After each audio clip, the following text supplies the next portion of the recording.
आज की मुरली 14 अप्रैल 1983 और टॉपिक है संपन्न आत्मा सदा स्वयं और सेवा से संतुष्ट है। हलचल से परे ले जाने वाले। अभी जब बाबा की गोदी में बैठे थे, हलचल आपके सामने थी, एक फिल्म देख रहे थे आप अपने पार्ट की, पर आप क्या थे? हलचल से परे, बिल्कुल परे। कौन ले गया आपको हलचल से परे? बाबा। बाबा की गोद में बैठते ही आप हलचल से परे, हलचल से परे ले जाने वाले, सदा अचल अव्यक्त बाप दादा अपने अचल अडोल बच्चों के प्रति बोले। है ना, अडोल हैं, बाबा की गोद में बैठे हैं। तो अब हमें कोई इमोशन, कोई फीलिंग, कोई संकल्प, किसी के कोई बुरे कहे हुए शब्द, कुछ भी हमें इफेक्ट नहीं करेगा, कुछ भी नहीं करेगा। आज दूर देशवासी बच्चों से मिलने के लिए बच्चों के साकारी लोक में साकार का आधार ले बच्चों को और इस साकारी पुरानी दुनिया को देख रहे हैं। पुरानी दुनिया अर्थात हलचल की दुनिया। ये पुरानी दुनिया है हमारी, हलचल की दुनिया है।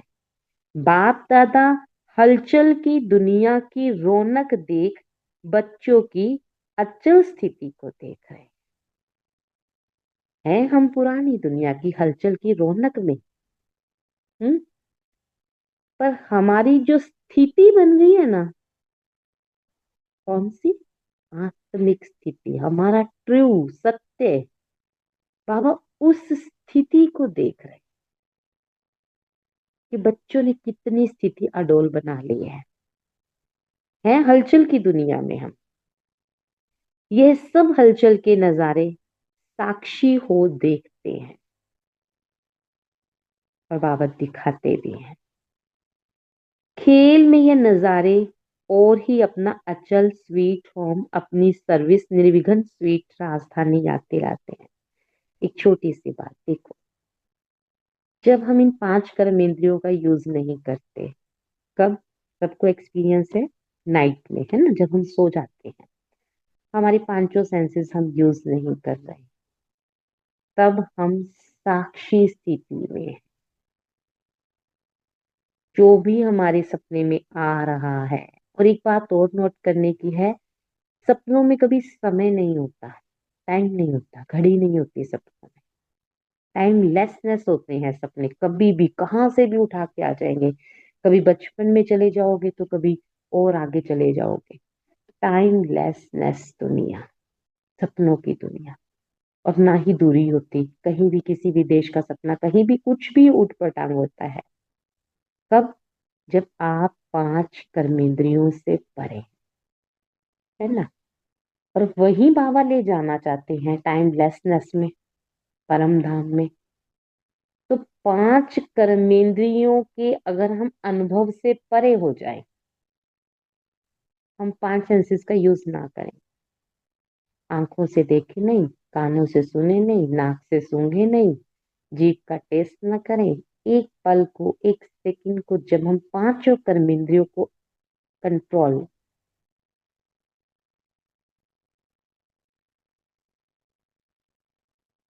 अंदर झांकते हैं, तब हम वहां पहुंचते हैं अंतर मन की गुफा। है ना, जैसे मेडिटेशन के फर्स्ट स्टेप में भी ये 5 कर्मेंद्रियां जब काम करना बंद कर देती है, एक पॉइंट को देखते देखते देखते हम देखना बंद कर देते हैं, सुनना बंद कर देते, 5 सेंसेस का अनुभव के बिना, जैसे कि सपने में, ऐसे ही 5 सेंसेस के अनुभव के बिना जब हम हलचल से परे की स्थिति में चले जाते हैं, बाबा उस स्थिति की बात कर रहे हैं। ये सब हलचल के नजारे साक्षी हो देखते। खेल में ये नजारे और ही अपना अचल स्वीट होम और अपनी निर्वघन स्वीट राजधानी याद दिलाते हैं। माना बाहर हलचल चल रही है, हम अपना पार्ट निभा रहे हैं और हम इस स्थिति में टिक जाते हैं। तो हमें और ही अपने धाम की याद आती है। बहुत शोर है, तभी तो आप कहेंगे कि मुझे शांति में जाना है, मुझे शांति चाहिए, है ना। शांति में शांति क्यों मांगेंगे? यहाँ हलचल है, तो हमें कहाँ जाना है? शांति में, स्वीट होम में जाना है, और अपनी निर्विघ्न स्वीट राजधानी याद दिलाते हैं। स्मृति आती है कि हमारा घर, हमारा राज्य क्या था, अब भी क्या राज्य आने वाला है, और घर जाने वाले हैं। आज बाप दादा यह दृश्य देख रूह रिहान कर रहे थे। यह सब हलचल की दुनिया में रह दृश्य देखना कब तक? बाबा के कब तक इस हलचल की दुनिया में रहते हुए सिर्फ और सिर्फ वहां के दृश्य ही इमेजिन करते रहोगे? परम धाम के और सुखदाम के। ब्रह्मा बाप को, बच्चों को ये थोड़ा बहुत सहन करने का जो दृश्य देखते हैं ना, तो दिल में आता है कि अभी वतन में ले बुला ले में बाबा बच्चों को। बाबा का ये बात आपको पसंद है कि बाबा अभी आपको बुला ले? हम्म। अच्छा, अगर पसंद है कि बाबा अभी बुला, तो जाना तो उड़ के पड़ेगा। बाबा कहे उड़ सकेंगे? हम्म।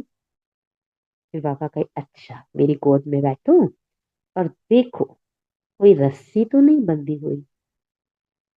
तैयार हो उड़ने के लिए, बाबा की गोद में बैठ के चलने के लिए तैयार हो, या कोई सूक्ष्म रस्सी पीछे खींच रही है? बन जाओ फरिश्ता, बाबा की गोद में बैठो। सब एक्सपेरिमेंट करें। जो आराम से बैठकर सुन रहे हैं वो तो कर सकते हैं। तैयार है बाबा के साथ अपने वतन हमेशा के लिए, है ना। अभी तो रोज आना जाना करते। तैयार है? क्या हल्की सी भी कोई सूक्ष्म रस्सी, रस्सी भी नहीं कहेंगे, धागा, कि ये पड़ा है, ये करना है, क्या वो है? बाबा कहते किसी भी प्रकार के लगाव से पंख कमजोर तो नहीं है। लगाव से पंख कहाँ चिपके तो नहीं हुए? बेटे में, बेटी में, युगल में, घर में, परिवार में, बहुत ज्यादा पैसा बैंक बैलेंस में, कहीं भी अभी ऐसी तैयारी की हुई है? बाबा कहे बाप दादा तो सेकंड में उड़ेंगे। हम्म। और आप तैयारी करते रह जाओ। तो तैयार तो होना, पहले तो दो बातें अपने से पूछनी पड़े। हम्म। बाबा कहे चेक करो, मेरी गोद में बैठो, चेक करो, और अपने से ये दो बातें पूछो। क्या पूछना है? एक तो संपूर्ण स्वतंत्र आत्मा है, संपूर्ण स्वतंत्र, अपने पुरुषार्थ की रफ्तार से अपने आप से संतुष्ट है, अपनी संतुष्टता के साथ स्वयं की श्रेष्ठ स्थिति का सर्व संपर्क वाली आत्माओं से संतुष्टता का रिस्पॉन्ड मिलता है। पहले तो बाबा कहे पूछो कि आप संपूर्ण स्वतंत्र हो, है ना। जैसे अभी एक्सपेरिमेंट किया था, बाबा की गोद में बैठे और अपने ही पास को देख रहे। अब देखो सेंसेशन होती है, वही सीन दोबारा क्रिएट करो, सामने लेकर आओ। जब आपको किसी ने कुछ कहा था, मिस हैपनिंग हुई थी, है ना, वहां आपको दर्द हुआ था, क्या अब आपको वो सीन याद करके सेंसेशन हो रही है?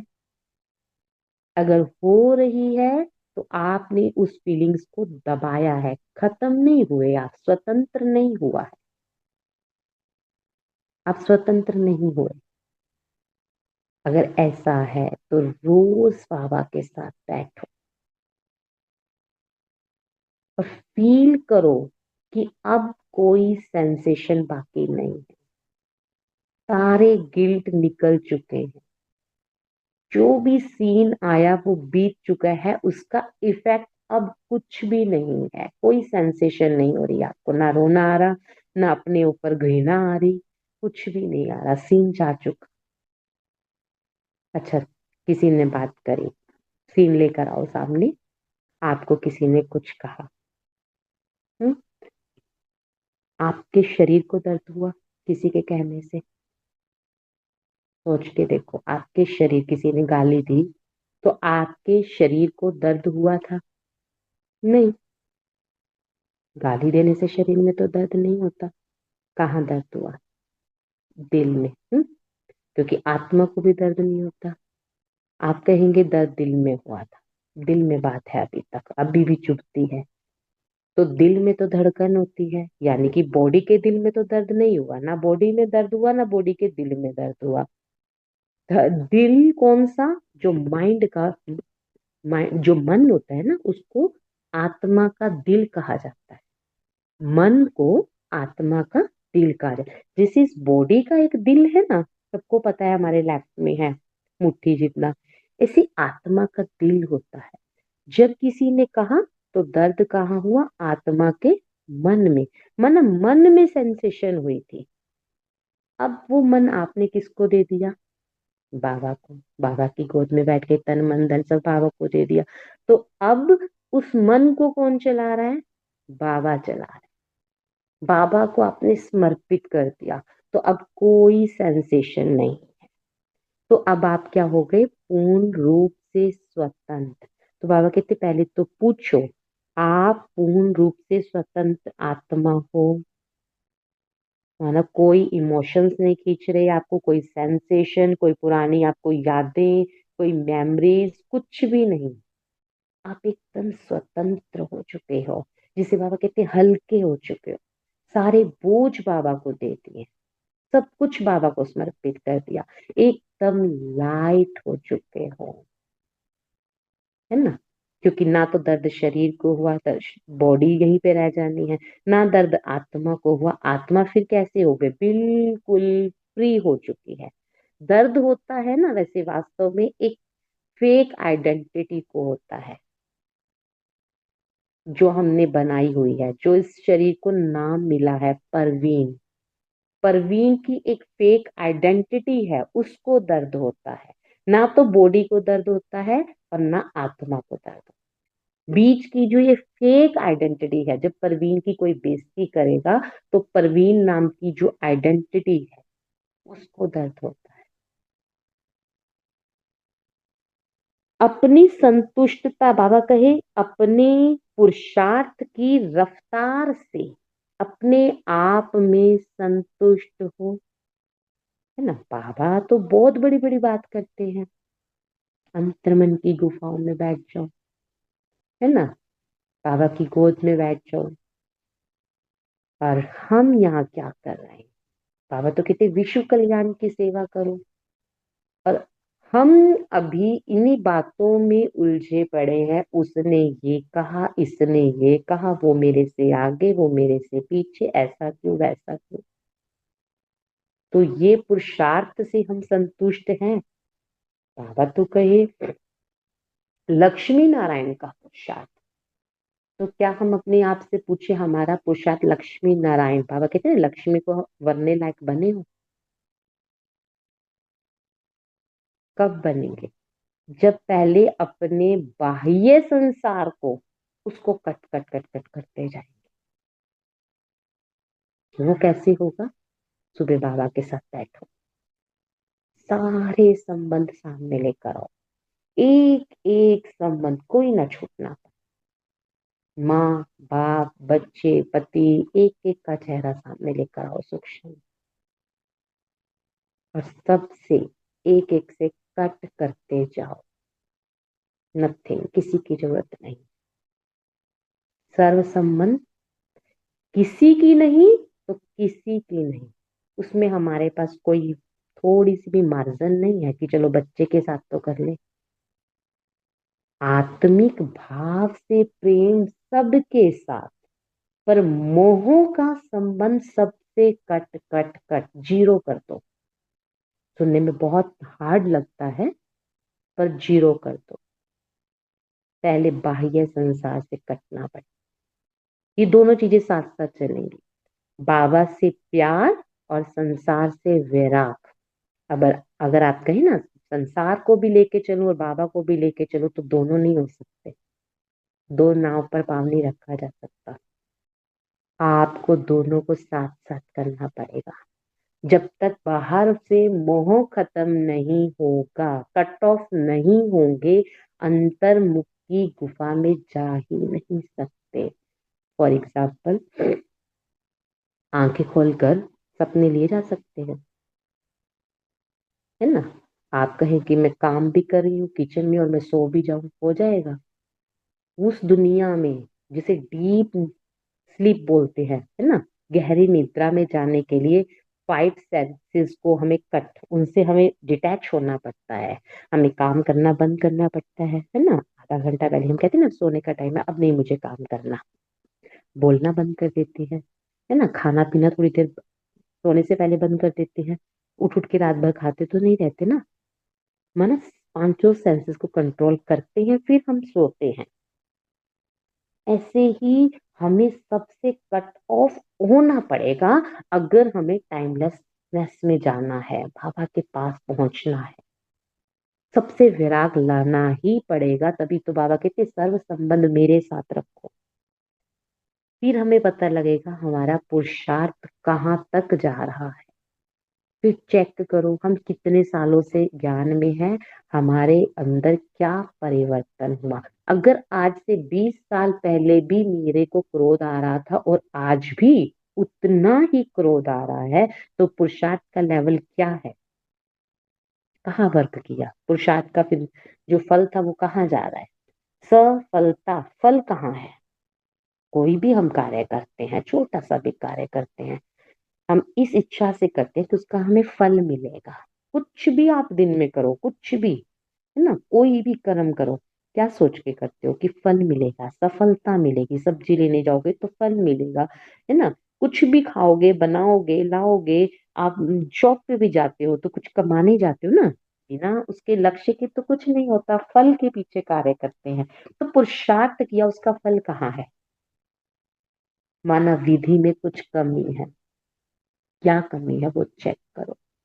सबसे बड़ी तो यही कमी है कि हम अपने आप को पुरुषार्थ देते ही नहीं। मुरली सुन ली, अमृत वेला कर लिया, नुमा शाम कर लिया, ये एक नियम चलता आ रहा है। पुरुषार्थ कहाँ है।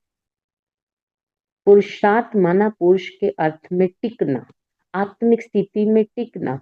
हमें रोज अपने आप को एक टारगेट देना है और उसकी डेडलाइन भी देनी है। मुझे ये पुरुषार्थ करना है, मेरा 10 दिन का, महीने का या आज के दिन का ये पुरुषार्थ है। उठते ही अपने आप को पुरुषार्थ देना शुरू करो, जैसे बच्चे टाइम टेबल बनाते हैं। और उसके लिए सोचो मुझे पुरुषार्थ क्या करना है। जो आप में कमी है वही सबसे मेन आपका पुरुषार्थ है। बाबा ने कहा ना कि आप अपने पुरुषार्थ से संतुष्ट हो। कहने को तो सिर्फ एक महावाक्य है ये, पर अगर इस पर चिंतन किया जाए क्या वास्तव में मैं आत्मा अपने पुरुषार्थ से संतुष्ट हूं, तो 100% आंसर सभी का नो आएगा। क्योंकि आपको पता है आप कर तो बहुत कुछ सकते हैं पर आप कर नहीं रहे, है ना। क्यों? क्योंकि आप एक्शन ही नहीं ले रहे। प्लानिंग तो बहुत कर रहे हैं, बाबा कई मुरली में कहते हैं प्लानिंग बहुत अच्छी अच्छी करते हैं क्योंकि बच्चे बहुत ज्ञानी हो चुके हैं। ये करना चाहिए, वो करेंगे, ये करेंगे, ऐसा होगा वैसा होगा, पर समय के इंतजार में बैठे हैं और वो समय आने वाला है नहीं। समय का क्या पता, समय तो 1 मिनट का भी नहीं पता, एक पल का भी नहीं पता। एक माता गई भट्टी करने के लिए पांडव भवन में, अभी 1-2 साल पहले की बात है, और 5 तारीख को पहुंची, 6 को शायद ऊपर गई वहां पर भट्टी करने के लिए, शांति स्तंभ पर शरीर छोड़ दिया। हो गई भट्टी, रह गई ना। समय का कुछ नहीं पता, समय का इंतजार करना बंद कर दे, अपने आप को रोज पुरुषार्थ दे। अब वो स्पीड पकड़नी है, बाबा ने परसों तरसों की मुरली में था ना, तीव्र करो स्पीड को, तभी पहुंच पाएंगे समय पर। क्योंकि जो 50-50 साल से चल रहे हैं और अब उनके हमें लेवल पर आना है, तो स्पीड तो पकड़नी पड़ेगी। उसके लिए टारगेट बनाने पड़ेंगे, अपने कमियों को खुद ही, क्योंकि हमारी कमियां कोई दूसरा नहीं बता सकता, हमें ही पता है। हम पुरुषार्थ में चारों सब्जेक्ट्स में कहाँ ढीले हैं। अपने आप को टारगेट दें, चाहे थोड़ा सा ही दें, पर देना शुरू करें। बाबा कहे फिर स्वयं की श्रेष्ठ स्थिति का सर्व संपर्क वाली आत्माओं से संतुष्टता का रिस्पॉन्ड मिलता है कि आपकी स्थिति श्रेष्ठ बन चुकी है। ये रिस्पॉन्ड आपसे मिल रहा है। और अगर टेस्ट करवाना है, माना बाबा कहीं अपनी मार्केट वैल्यू लगवा लो कि दूसरे आपसे संतुष्ट हैं, तो पूछो किसी से कि हमारी मार्केट वैल्यू क्या है, हमारे अंदर क्या क्या कमी है। और सबसे पहले सबसे बढ़िया जो बताते हैं ना, वो पता है कौन बताएंगे? घर वाले। आपके घर में, क्योंकि बात तो हम फॉर्मल लैंग्वेज में बात करते हैं एक दूसरे से बहुत प्यार से, ओम शांति ओम शांति। घर में हमारी बोल वाणी कैसी है, हम कैसे उठते हैं बैठते हैं, रॉयल हैं नहीं है, वो हमारा जो बता सकता है, वो एक परिवार का सदस्य बता सकता है। तो उनसे आज अपनी वैल्यू लगवाना कि हमारे अंदर चेंज आया है, माना मुझ आत्मा की स्थिति श्रेष्ठ बनी है। बाबा कहते उनसे पूछना कि वो आपसे संतुष्ट है। पहली लाइन में तो बाबा ने कहा कि पहले स्वयं से पूछो कि आप अपने पुरुषार्थ से संतुष्ट हो, फिर दूसरों से पूछो कि आप समझते हो आपकी स्थिति श्रेष्ठ बन गई है, कि दूसरे आपकी श्रेष्ठ स्थिति से संतुष्ट हैं। रिस्पॉन्ड मिलता है आपको संतुष्टता का। ये थी एक बात। अब दूसरी बात क्या पूछनी है ना? कि आप उड़ने के लिए तैयार हैं, तो ये सब होना तो चाहिए। बाबा कहे है ना, बाबा कहे हम बाबा लेने आए, आप उड़ने के लिए तैयार है, तो ये पूछ लो कि मेरी श्रेष्ठ स्थिति बन गई है, मेरा पुरुषार्थ इतना है कि मैं बाबा के साथ चल सकूं। दूसरी बात, सेवा में स्वयं से संतुष्ट है। सेवा, बाबा हमेशा याद और सेवा की बात करते मैक्सिमम। सेवा यथार्थ शक्तिशाली विधि का रिटर्न सिद्धि प्राप्त हो रही है। आप कोई भी सेवा करें, कोई भी कार्य विधि पूर्वक करते हैं, तो उसमें सिद्धि तो मिलती ही मिलती है ना? विधि से सिद्धि मिलती है। अगर विधि सही नहीं है, तो फिर सिद्धि नहीं हो सकती। देखो, एक छोटा से मेडिटेशन का ही हमने स्टार्टिंग में एग्जांपल उठाया कि मेडिटेशन की विधि यही होती है। मेडिटेशन माना यानी हमें हम साक्षी होकर देख रहे हैं, अपनी स्थिति को देख रहे हैं ना, बाबा से हम अटैच हो चुके हैं और अपने ही रोल को देख रहे हैं, अपने ही संकल्पों को देख रहे हैं। वरना अब हम कुछ नहीं कर रहे। जैसे बाबा कहते हैं ना, ब्रह्मा विष्णु शंकर भी कुछ नहीं करता, बाबा भी कुछ नहीं करता, सब ऑटोमेटिकली है। तो मेडिटेशन वो स्थिति है जहां हम कुछ नहीं कर रहे, सब ऑटोमेटिकली होता है। आत्मा स्टिल है, कुछ नहीं कर रही, एकदम स्टिल है। तो वो शक्तिशाली विधि का मतलब, विधि उसमें क्या है? पहले आत्मा स्थिर होती है, कर्मेंद्रियां शांत होती हैं, फिर छठी इंद्रिय की ऊँची होती है, फिर हमारे बैड बैड बैड जितने थॉट्स होते हैं वो अचानक से निकल निकल कर आते हैं। अब जिसको तो विधि पता है कि ये मेडिटेशन की विधि है, हम होम्योपैथिक दवाई ले रहे हैं, तो पुरानी बीमारी एक बार निकलेगी है ना, जोर पकड़ेगी, फिर एकदम से शांत हो जाएगी, जड़ से खत्म होनी है ना बीमारी ने। माना काम भावना ये जो सब कुछ निकलेगा ही निकलेगा, एक बार वो थॉट्स आएंगे। अब जिस आत्मा को विधि नहीं पता, वो क्या सोचेगी? भाई कैसे कैसे थॉट्स आ रहे हैं, ऐसी जगह पर बैठ के मुझे ऐसे थॉट्स आ रहे हैं, भाई इससे अच्छा तो मैं बैठती ही नहीं। वो उठ जाएगी, उसे घबराहट होगी। किसी किसी आत्मा को घबराहट होना शुरू होती है, वो तब उठ जाती है। किसी को डर लगता है, अंदर किसी ना किसी बात से डर बैठा हुआ है, उसको डर लगता है बैठे हुए, है ना, वो तब उठ जाती है। माना विधि से ही सिद्धि मिलती है। किसी भी कार्य करने की अगर विधि है, तो सिद्धि प्राप्त होती है। तो बाबा कहे अब आपने आप से पूछो कि यथार्थ शक्तिशाली विधि का, है ना, आपको यथार्थ शक्तिशाली विधि पता लगी, है ना, आत्मिक स्थिति में टिकना है और आत्मा परमात्मा से मिलना है। इसके रिटर्न में क्या सिद्धि मिल रही है आपको? अपने राज्य की वैरायटी प्रकार की आत्माओं को, जैसे राज्य अधिकारी, रॉयल फैमिली के अधिकारी, रॉयल प्रजा के अधिकारी, साधारण प्रजा के अधिकारी सर्व प्रकार की आत्माओं की संख्या के प्रमाण तैयार किया है। माना आपको विधि पता है कि जो वारिस क्वालिटी बनेंगे, पक्के बन जाएंगे, है ना, वो आपके फैमिली में आ जाएंगे, विधि है। फिर जो आपसे सुने और आपने उनको सप्ताहिक कोर्स दिया, चले गए, वो आपके भक्त बन जाएंगे, कहने का मतलब प्रजा में आ जाएंगे, है ना। तो आपने ऐसे कितनी प्रजा तैयार की है, कितनी आत्माओं को बाबा कहे तैयार किया है। करणहार बाप है, लेकिन निमित्त करणहार बच्चों को ही बनाते हैं, क्योंकि कर्म का फल ही प्रारब्ध मिलती है ना। फल आपको चाहिए, और हम कहीं कर्म बाबा करे, राज्य हमें चाहिए, पदवी हमें चाहिए, विश्व की बादशाही हम चाहिए, और हम सयाने इतने हैं कि हम बाबा को कहते बाबा पुरुषार्थ भी आप ही कर लो, आप उठा दो, आप करा दो, हमारा पुरुषार्थ बिना मेहनत के ही सब कुछ हो जाए। तो ऐसा तो नहीं हो सकता। निमित्त कर्म बच्चों को ही करना है। संबंध में ब्रह्मा बाप के साथ साथ बच्चों को ही आना है ना। श्री कृष्ण के साथ जन्म तो बाबा का ही आपने लेना है, तो फिर श्री बाबा क्यों करें पुरुषार्थ। तो ऐसी चेकिंग करके फिर बताओ कि तैयार हो। कार्य को आधा में तो नहीं छोड़ना। हम्म? और बिना संपन्नता के आत्मा कर्मातीत कोई बाप के साथ जा भी नहीं सकती। आज बाबा चेक करा रहे हर आत्मा को, है ना, आईना दिखा रहे, उसका पुरुषार्थ कितना है और उसे कौन सी पदवी मिलने वाली। जब प्रजा तैयार नहीं की, तो एक है ना, बाबा ने क्वेश्चन किया कि देखो कितनी प्रजा तैयार की, अगर सेवा ही नहीं की, प्रजा ही तैयार नहीं की, तो पता लग जाएगा कौन सी पदवी। माना अब भी शरीर छूट जाए मुरली सुनाते सुनाते, तो पता है कौन सी पदवी मिलेगी, कितना हमने पुरुषार्थ किया, किस लेवल तक का पुरुषार्थ किया, या अभी अपनी ही उलझनों में माया में फंसे पड़े हैं, कहाँ तक पहुंची है आत्मा। समान वाले ही तो बाबा के साथ जाएंगे। बिना संपन्नता के आत्मा कर्मातीत हो, बाप के साथ नहीं जा सकती। एक ही महावाक्य है ना, बिना संपन्नता के कर्मातीत बना नहीं जा सकता। कर्मातीत मन आत्मा कर्म के बंधन से भी न्यारी है, वो भी सूक्ष्म धागा नहीं है।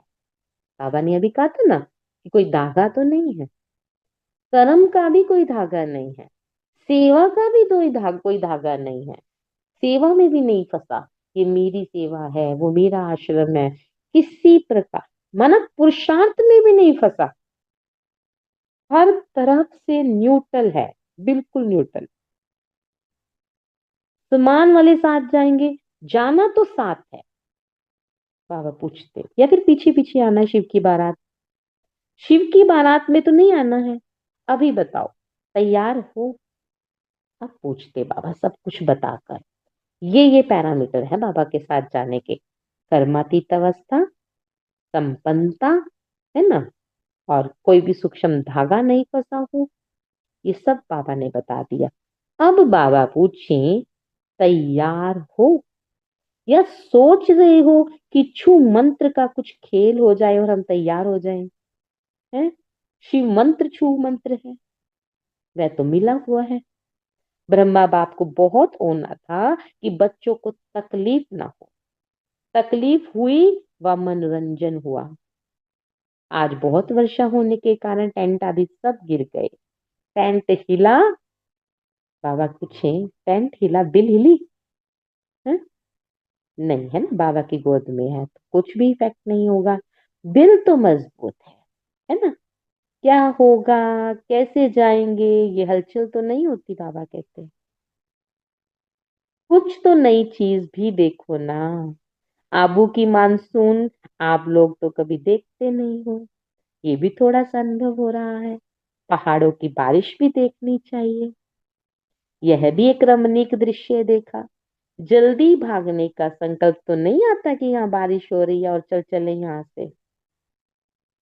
ये भी अच्छा है जो लास्ट दिन में तूफान आया है। कोई नई न्यूज तो जाकर सुनाएंगे ना। है ना, कि क्या क्या देखा। सुनाने के समाचार में रमणीकता तो आएगी, इंटरेस्टिंग वे में तो सुनेंगे। वैसे तो सब अचल है। हम्म, यहाँ पर कुछ बदलता नहीं, आज भी वही मधुबन है, आज भी वही साकार भासना है। कुछ भी तो नहीं बदलता। अभी तो बहुत कुछ होना है, ये तो कुछ भी नहीं। यह भी तत्वों के परिवर्तन की निशानियां है। माना तत्व परिवर्तन हो रहे, इसको देखो। जैसे तत्वों की रफ्तार तेज जा रही, ऐसे स्व परिवर्तन की रफ्तार तीव्र है। अच्छा, अब आगे चेक करो, मेरे में कितना परिवर्तन हो रहा है। चलो, परिवर्तन तो हो रहा है, इतना तो मान लिया सभी ने, है ना। घर वाले भी कहते परिवर्तन हो रहा है। फिर बाबा कही स्पीड चेक करो, किस स्पीड से परिवर्तन हो रहा है। और वो कैसे चेक होगा? चार्ट से। चार्ट रखेंगे। जब तक चार्ट रखना नहीं शुरू करेंगे तो हमें कैसे पता लगेगा परिवर्तन हो रहा है ना।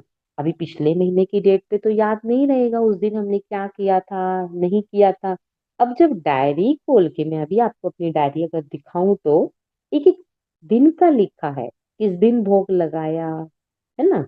भोग लगाया तो टिक किया, पानी चार्ज किया तो टिक किया, मुरली नहीं की तो नहीं, है ना। जो पुरुषार्थ नहीं किया, tick cross tick cross tick cross. और कुछ नया किया तो नीचे स्टार अचीवमेंट, आज मैंने ये कुछ नवीनता लेकर आई, है ना। अभी मैं 2020 की डायरी भी निकालती हूँ तो देख के प्रसन्नता होती है। अच्छा, मेरी ये स्थिति थी। जब भी मैं सेवा लिखती थी उसमें 000, मैं अभी भी कभी कभी पढ़ती हूँ, निकाल के देखना चाहिए, है ना। उसमें देखती हूँ जीरो, सेवा जीरो, बाबा सेवा कराओ, बाबा सेवा कराओ। तो सेवा का पाठ चला, सेवा शुरू हो गई, क्लासेस स्टार्ट हो गई, है ना। एक इच्छा थी जो पूरी करी बाबा ने। लिखना बहुत जरूरी है। सुबह बैठो बाबा के और लिखो, सिर्फ 2 मिनट लगते हैं, सिर्फ 2 मिनट। एक डायरी बनाओ जनरल गोल्स की, 20 गोल डेली के लिखो। उसमें से 15 बाबा से रिलेटेड होने चाहिए। अमृत वेला, बाबा को लेटर, फिर याद रहता है। अच्छा, रात को जब टिक करते हैं, है ना, बीच बीच में, भाई आज लेटर नहीं लिखा, फिर वो एक अटेंशन रहती है। फिर अगले दिन सुबह उठते सबसे पहले लेटर ही लिखेंगे। बहुत जरूरी है उनके लिए जो पुरुषार्थ को बढ़ाना चाहते हैं। नहीं तो नॉर्मल जैसे इतने सालों से कर रहे हो आप करते रहे, ठीक है ना। चलिए, बाप दादा याद प्यार दे रहे हैं। ऐसे सदा स्व परिवर्तन में तीव्र गति से चलने वाले, स्व का परिवर्तन ही तो ये ज्ञान है। इसमें चलना कैसे है वो हम पर डिपेंड कर। परिवर्तन करने तो बाबा आ गए और कर रहे हैं, और युक्तियां सारी बता दी। अब उसमें हमारी स्पीड कितनी है। स्व की संपूर्णता से सेवा के कार्य की संपन्नता करने वाले, क्योंकि जब मैं संपूर्ण हूँ तभी तो मैं कार्य को, सेवा के कार्य को संपन्न कर सकूंगी। मेरे पास है तो मैं दे पाऊंगी ना। तो पहले संपूर्ण किसको बनना पड़े? बाप समान संपूर्ण मुझ आत्मा को। तो लिखो, 36 के 36 गुण लिखो और परसेंटेज लिखो। एट प्रेजेंट मेरे अंदर ये कितनी है, सहन शक्ति कितनी है ना। सारे गुणों की उसको चेक करो, परसेंटेज को। एक्चुअली रियलाइज तो होगा ना। सदा साक्षीपन की स्थिति में स्थित रहे, हलचल के पाठ को भी रमणीक पाठ समझ अचल हो देखने वाले, ऐसे सदा शक्तिशाली श्रेष्ठ आत्मा को बाप दादा का याद प्यार और नमस्ते। क्या मीनिंग है इसका?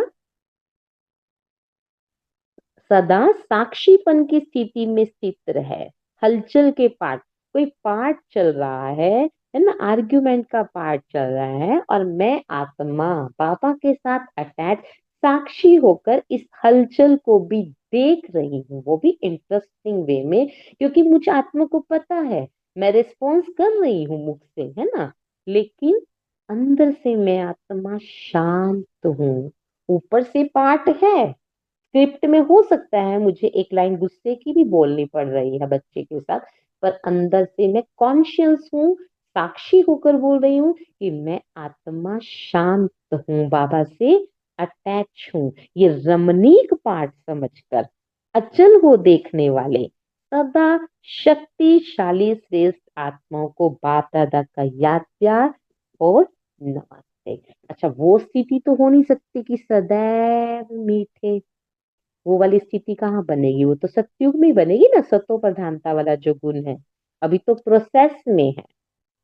पार्टियों के साथ अव्यक्त बाप दादा की मुलाकात, सदा साक्षीपन की स्थिति में स्थित रहते हुए ड्रामा के हर दृश्य को देखते हो। साक्षीपन की स्थिति कब होती है? दिन में। मेनली अगर स्थूल रूप से देखा जाए तो साक्षीपन की स्थिति होती है रात को, है ना। सपने में हम कुछ भी नहीं कर सकते। कर सकते हो? किसी भी सपने को चेंज कर सकते हो, बीच में जाके मोड़ सकते हो। कोई हरकत नहीं कर सकते आप, है ना। उस एक्टिविटी को कुछ चेंज नहीं कर सकते, जो चल रहा है आप उसके साथ चल रहे हो, फ्लो हो रहे हो, बस। मतलब साक्षीपन की स्थिति, और उसका कोई इफेक्ट नहीं हो रहा आपके ऊपर, वो एक सपना ही है। जब हम कर्मेंद्रियों की हलचल से न्यारे हो जाते हैं, उनके अनुभव से बिल्कुल एकदम डिटैच हो जाते हैं, तब आती है साक्षीपन की स्थिति। तो सदा साक्षीपन की स्थिति में स्थित रहते हुए ड्रामा के हर दृश्य को देखते हो। साक्षीपन की स्थिति सदा ड्रामा के अंदर हीरो पार्ट बजाने में सहयोग करती है। आत्मा साक्षी है। साक्षी होने का ये मतलब नहीं कि आत्मा पार्ट नहीं बजा रही। आत्मा अपना पार्ट बजा रही है, परंतु कौन सा? हीरो पार्ट बजा रही है, क्योंकि उसको सब कुछ पता है। ये ड्रामा का सीन है, इसमें उसने सामने वाले को अगर गोली से उड़ाना है तो उसको पता है ये सिर्फ सीन है, ये फिल्म चल रही है, ये सब इमेजिनरी। क्योंकि जो हमारी कर्मेंद्रियां हमें दिखा रही है वो वास्तव में कुछ भी नहीं है। बाबा कहते हैं ना, जो कुछ भी दिखाई दे रहा है वो सब स्वाहा हो जाना है। सही। एक मिनट, कुछ पूछना जी, एक मिनट। किसी जगह अपने मुंह तैयार करवाई थी, तैयार करवाई दोनों दोनों। नीलम दीदी आप म्यूट कर लें जरा। ठीक है, हो गया। तो बाबा कहे अगर साक्षीपन नहीं तो हीरो पार्ट बजा नहीं सकते। हीरो पार्टधारी से साधारण पार्टधारी फिर बन जाते हैं। साक्षीपन की स्टेज सदा ही डबल हीरो बनाती है, एक हीरे समान और दूसरा हीरो पार्टधारी। एक तो हीरा है ही आत्मा, और दूसरा आत्मा जो पार्ट बजा रही है, वो पार्ट कौन सा हो जाता है उसका? हीरो पार्टधारी। कब होता है? साक्षी होकर।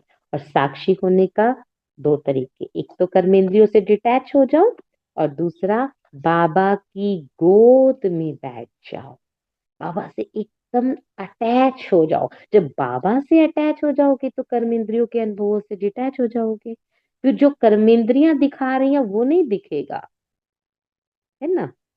फिर वो दिखेगा जो आत्मा का रियल ट्रुथ है। आत्मा मालिक, क्योंकि कर्मेंद्रियां क्या दिखाती है? माना मैं आंखों से देख रही हूँ, मुझे सामने वाले का कुछ है, उसका किसी कोई सीन चल रहा है, एक दूसरे को थप्पड़ मारा, कर्मेंद्रीय दृष्टि तो वही दिखा रही है कि एक दूसरे को थप्पड़ मार रहे हैं, है ना। कर्मेंद्रियां वो दिखाएंगी, लेकिन कर्मेंद्रियों से परे होकर देखो, डिटैच होकर देखो, तो आत्मा फिर साक्षी होकर देख रही है कि दो आत्माएं हैं, दोनों का ये सीन चल रहा है ना। वजह कुछ भी हो सकती है, चाहे कार्मिक अकाउंट है या कोई पेपर आया है या माया आई है, एक सीन चल रहा है। कर्मेंद्रियां कुछ और दिखाती हैं, और कर्मेंद्रियों से अगर डिटैच होकर, माना साक्षी होकर मैं देखती हूँ, आत्मिक स्थिति में देखती हूँ, तो वही सीन मुझे कुछ और दिखता है।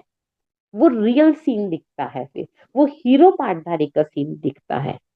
ऐसी साक्षी स्थिति सदा रहती है। साक्षी स्थिति सहज पुरुषार्थ का अनुभव कराती है, क्योंकि साक्षी स्थिति में किसी भी प्रकार का विघ्न मुश्किल आता ही नहीं सकती। जब मैं साक्षी होकर सारा दिन अपना पाठ बजाती हूँ तो फिर निरंतर याद बिल्कुल निरंतर याद है। वही सहज योग है ना, क्योंकि आत्मा कर्म इंद्रियों से नहीं देख रही जो भी हो रहा है। आत्मा वो देख रही है जो रियल ट्रुथ है, साक्षी होकर देख रही है। और जब रियलिटी में बैठती है आत्मा, तो वो संपूर्ण, खुद भी संपूर्ण है, सामने वाले भी संपूर्ण दिखते हैं, उसको कोई कमी दिखती ही नहीं है, उसको गुण ही गुण दिखते हैं। और फिर आत्मा को परमात्मा भी दिखता है, तो सब कुछ सहज हो जाता है। यह है मूल अभ्यास। बाबा का मेन अभ्यास तो यही करना है। और हम कर क्या रहे हैं? हम पुरुषार्थ ही भूल गए कि पुरुषार्थ करना क्या है। पुरुषार्थ कर रहे हैं, क्लासेस सुननी है, पुरुषार्थ करने हैं, डे क्लासेस पे क्लासेस, क्लासेस पे क्लासेस, है ना। ये धारणाएं भी कर ली, वो धारणाएं भी कर ली, लेकिन जो मेन काम था वो हम भूल गए। जैसे कि हम समझते हैं भक्ति मार्ग और ज्ञान मार्ग में अंतर अब हम समझ चुके हैं, है ना। माना नौराते जैसे कहते हैं। अब वो नौराते बनाए किस लिए थे? जब किसी ने परंपरा स्टार्ट की थी, उसके पीछे उसके इमोशंस थे, कुछ था कि इसकी वजह से। तो अब जैनियों में होता है कि 8-9 दिन उन्होंने पानी नहीं पीना होता। और उस दौरान वो अपनी क्लिनजिंग करते हैं। जितने भी उन्होंने किसी के साथ कोई कर्म किए होते हैं उनको दिल से माफ करते हैं और माफी मांगते हैं। लेकिन अब लोग क्या करते हैं? व्रत तो रखते हैं 2 दिन का, 4 दिन का, लेकिन वो क्लिनजिंग करना भूल गए, है ना। ऐसे नवरात्रि में 9 रातें, माना हमारे अंदर 9 रात हैं, उन्हें जागृत करनी है। माना 9 शक्तियां हैं, उनको जागृत करना है। अब वो मीनिंग तो भूल गए। अब लोग बाहर ही रह गया, सिर्फ हलवा बनाओ, पूड़ी बनाओ, ये बांटो, वो बांटो, इसको ये कंजक देनी, उसको वो कंजक देनी, मेन मकसद भूल गए। इसी तरह हम पुरुषार्थ का मेन मकसद भूल चुके हैं, है ना। भक्ति मार्ग वाला पुरुषार्थ कर रहे हैं। बाबा ने कहा मूल अभ्यास तो भूल ही गए हो। मूल अभ्यास है आत्मा की साक्षीपन की स्थिति। सहन शक्ति क्या है? सहन शक्ति भी यही है, आत्मा सारे सीन को देखे और अवेयर होकर देखे कि मैं कहाँ हूं। इन सब से परे बाबा की गोद में, वो है सहन शक्ति। यही साक्षी स्थिति का पहला और लास्ट पार्ट है। क्योंकि लास्ट में जब चारों ओर की हलचल होगी, तो उस समय साक्षी स्थिति से विजयी बनेंगे। तो यही पाठ पक्का करो। बाबा की गोद में बैठो और फिर इस ड्रामा को देखो, संबंधियों को देखो, सारे रिश्तेदारों को देखो।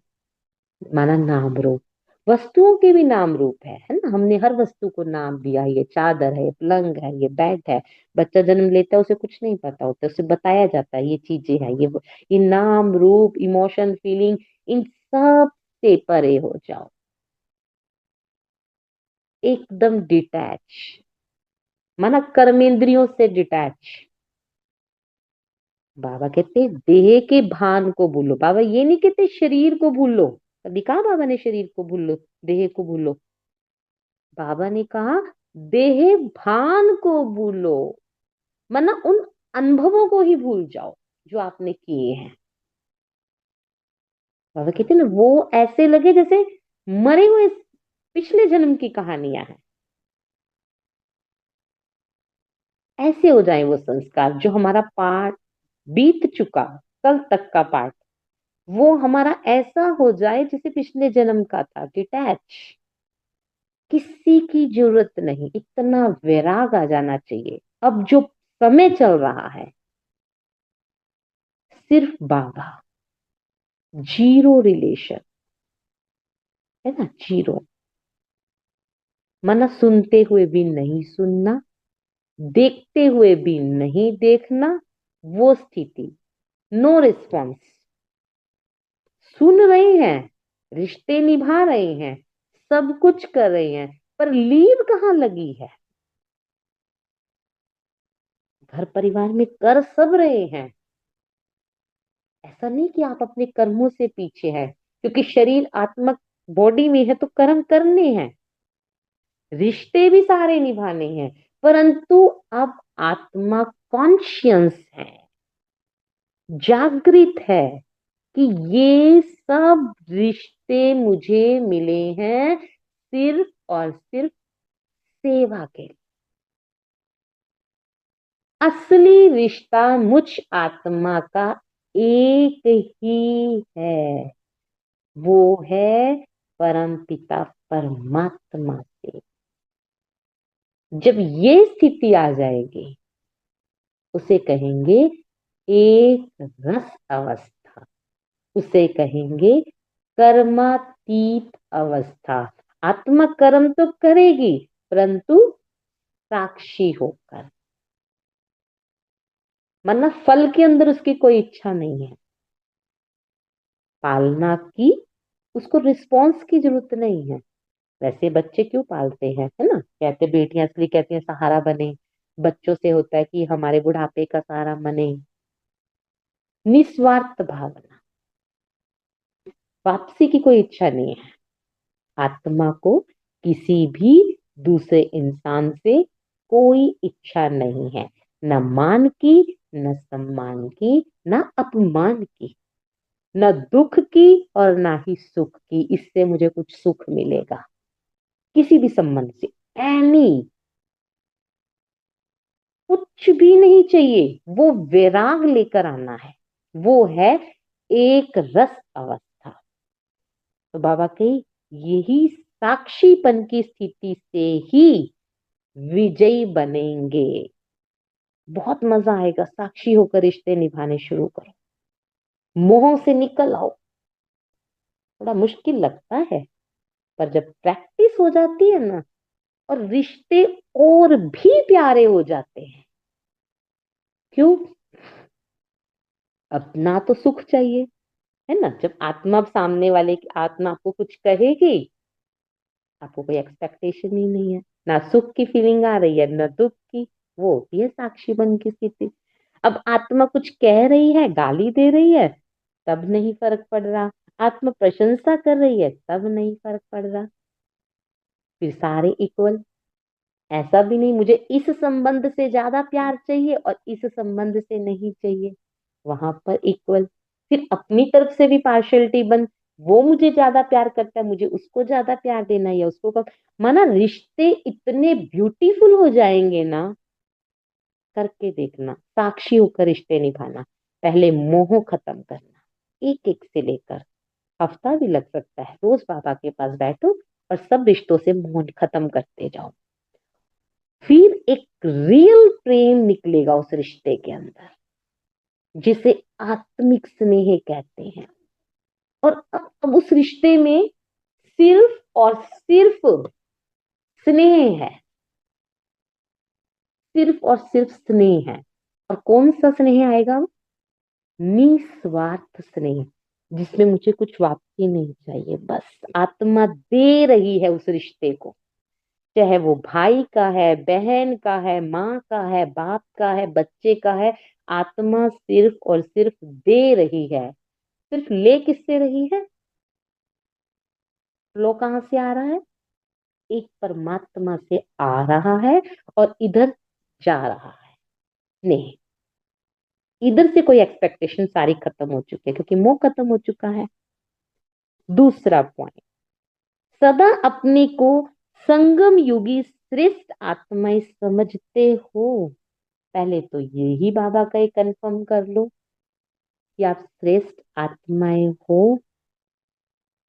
संगम युग श्रेष्ठ युग है, परिवर्तन युग है। वरदानी युग तो हम सबको पता ही है, पर बाबा कहे परिवर्तन युग है ये। कलयुग तो सतयुग में परिवर्तित होगा, ये भी सभी को पता है, पर आत्मा भी परिवर्तित हो रही है, पुराने रंग छोड़ रही है, नया रंग धारण कर रही है। पुराने रंग कौन से हैं? परिवर्तन करना है ना, तो पहले तो बाह्य संसार के सारे रंग छोड़ेगी। मोह जिस जिस चीज के साथ है, जिस जिस व्यक्ति के साथ है, उनके रंगों से बाहर निकलेगी। अच्छा, पुराना छूटे ही नहीं तो नया चढ़ेगा कैसे? चढ़ेगा? नहीं चढ़ेगा। तो करना क्या पड़ेगा? पुराने रंग को छोड़ना पड़ेगा, तभी परिवर्तन हो पाएगा। फिर उसके बाद अपने पुराने संस्कारों को छोड़ना पड़ेगा, जो 63 जन्मों से हैं हमारे साथ, उन संस्कारों को छोड़ना पड़ेगा। उसमें निद्रा सबसे बड़ा आजकल विघन बना हुआ है। नींद बहुत आती है, बहुतों के फोन आते हैं कि दीदी नींद बहुत आती है। नींद, अब की नींद नींद नहीं है, माया है। देखना स्टार्ट करो बेटा, आज बच्चे को मैं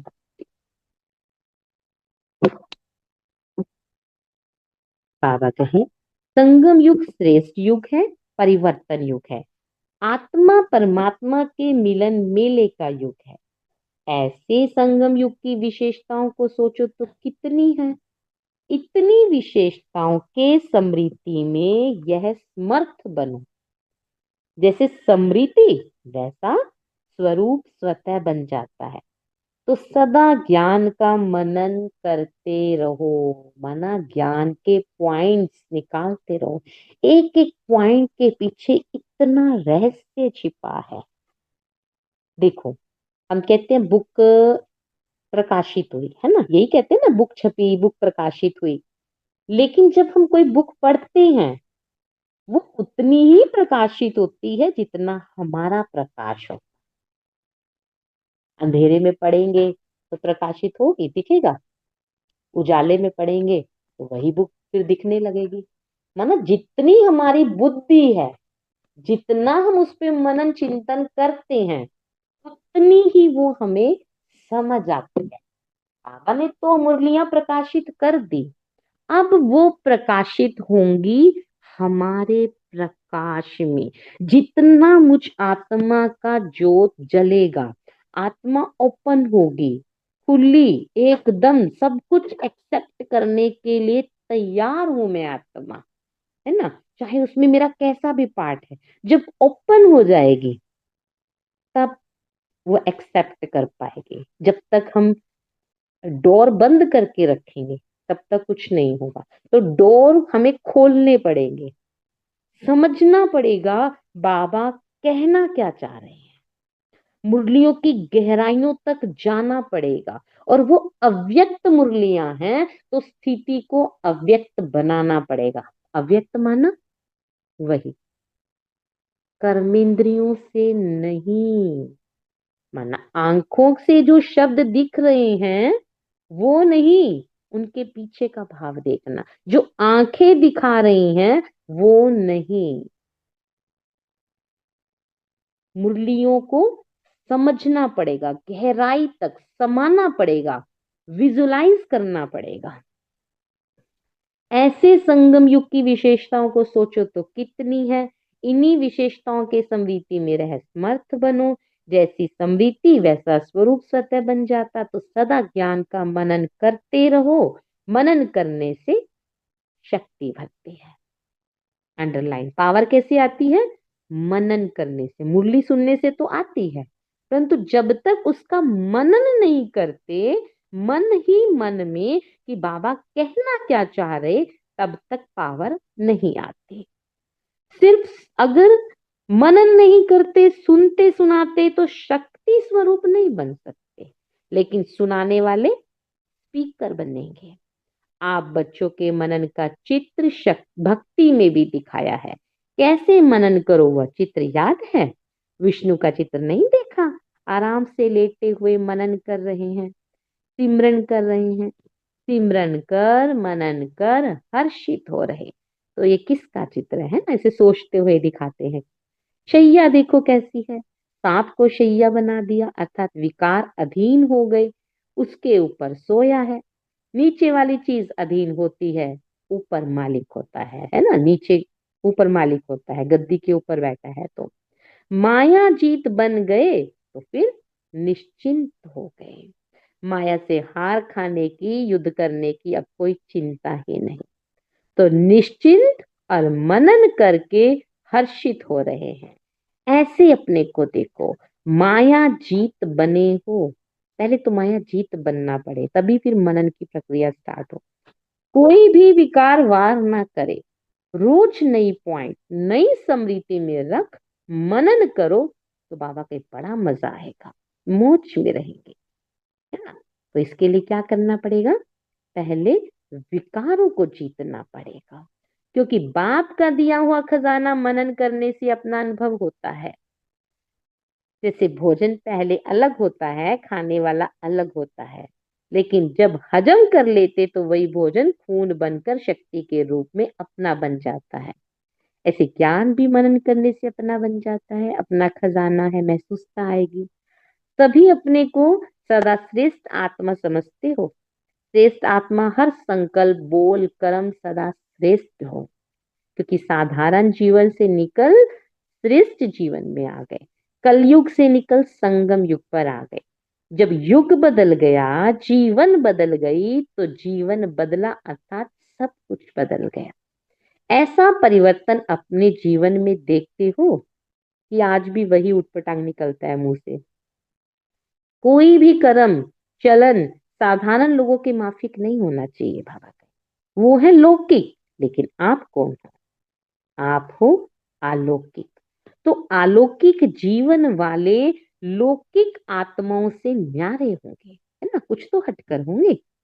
संकल्प को भी चेक करो कि साधारण है या अलौकिक है। साधारण है तो साधारण को चेक करके बाबा कहे चेंज कर लो। जैसे कोई चीज सामने आती तो चेक करते हो, ये खाने योग्य है, लेने योग्य है, अगर नहीं होती तो नहीं लेते, छोड़ देते हो।